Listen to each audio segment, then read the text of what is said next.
प्रिय मित्रों, मैं डॉक्टर शालिनी मूलचंदानी, सह आचार्य एवं विभागाध्यक्ष, हिंदी विभाग, राजकीय डूंगर महाविद्यालय बीकानेर।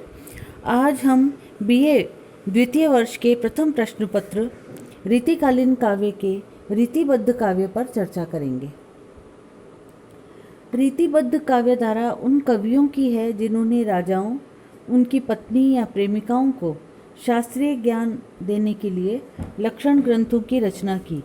ये कवि पहले संस्कृत से काव्य लक्षण या सिद्धांत का अनुवाद ब्रज भाषा में करते, उसके बाद उदाहरण के रूप में कविता लिखते थे।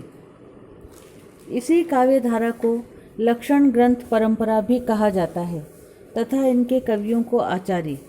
मध्यकाल में दरबार पर आश्रित कवियों के बड़े हिस्से में रीति या पद्धति से बद्ध काव्य रचने वाले कवि आते हैं। इन्होंने आत्म प्रदर्शन या काव्य रसिकों को ज्ञान देने के लिए इस तरह के काव्य का सृजन किया। रीतिबद्ध काव्य धारा में केशवदास, चिंतामणि त्रिपाठी, कुलपति मिश्र, देव, भिखारीदास, पद्माकर और मतिराम आदि महत्वपूर्ण कवियों को रखा जा सकता है। आचार्य रामचंद्र शुक्ल ने हिंदी में रीति ग्रंथों की परंपरा का प्रारंभ चिंतामणि त्रिपाठी 1643 ईस्वी से माना है।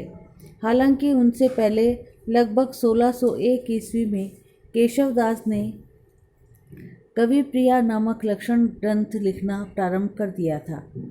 केशवदास के बाद लगभग 40 वर्षों तक किसी ने भी लक्षण ग्रंथ नहीं लिखा। दूसरी बात यह भी है कि केशवदास ने संस्कृत के आचार्यों का अनुसरण किया, किंतु चिंतामणि और उनके बाद के कवियों ने संस्कृत आचार्यों की अनुदित रचनाओं जैसे चंद्रालोक, कुवलयानंद का अनुसरण किया। यही कारण है कि शुक्ल जी ने चिंतामणि से ही रीति काव्य का प्रारंभ माना, केशवदास से नहीं। आचार्य नगेंद्र ने शुक्ल जी के इस मत का विरोध किया और केशवदास को ही रीति काव्य परंपरा का प्रवर्तक माना। रीति काव्य के लेखकों को दो वर्गों में रखा जा सकता है। जिन कवियों ने काव्य शास्त्र के सभी संप्रदायों का विवेचन किया, उन्हें सर्वांग विवेचक वर्ग में रखा जाता है, जिनमें केशवदास, कुलपति मिश्र, भिखारीदास के नाम उल्लेखनीय हैं। दूसरे वर्ग में विशिष्टांग विवेचक में उन कवियों को रखा जाता है जिन्होंने एक दो काव्यांगों का ही विवेचन किया, जिनमें मतिराम, देव, पद्माकर आदि उल्लेखनीय हैं। इस धारा के कवियों में लक्षण ग्रंथ लिखने की परंपरा थी, अर्थात पहले काव्यांग का लक्षण देकर बाद में उसका उदाहरण देने की परंपरा थी।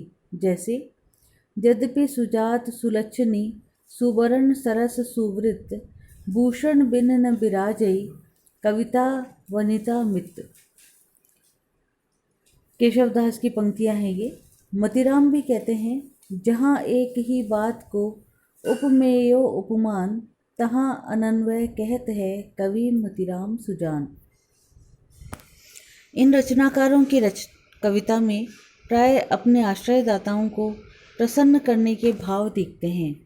यही कारण है कि इनके वर्णन प्राय श्रृंगार प्रधान हैं, जिनमें अधिकांशतः विलास और भोग की प्रवृत्ति है। जैसे गुलगुली गिल में गलीचा है, गुनीजन है, चांदनी है, चिक है, चरागन की माला है।